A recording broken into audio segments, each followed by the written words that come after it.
مم. اه. بس بيقولوا لي دلوقتي ان في عيل اسمه ابراهيم فايق خد مرتضى غسيل ومكوى. لو هو كده ما انا هاخد امه غسيل ومكوى. يا ابراهيم يا فايق هاخد امك غسيل ومكوى وهحكي لك من القناه اللي انت فيها. بلاش قله ادب، بلاش قله ادب، والله العظيم دي دعاره قلميه. ابراهيم فايق ينضم للناس اللي شتمت بامهم من مرتضى منصور. امبارح مرتضى منصور قال ان انا ناس قالوا لي ان ابراهيم فايق واخد مرتضى غسيل ومكوى على الهوا.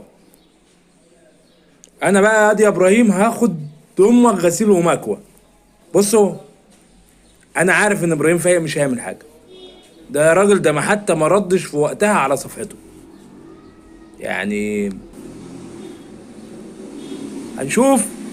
هنشوف النهارده في الحلقه بتاعته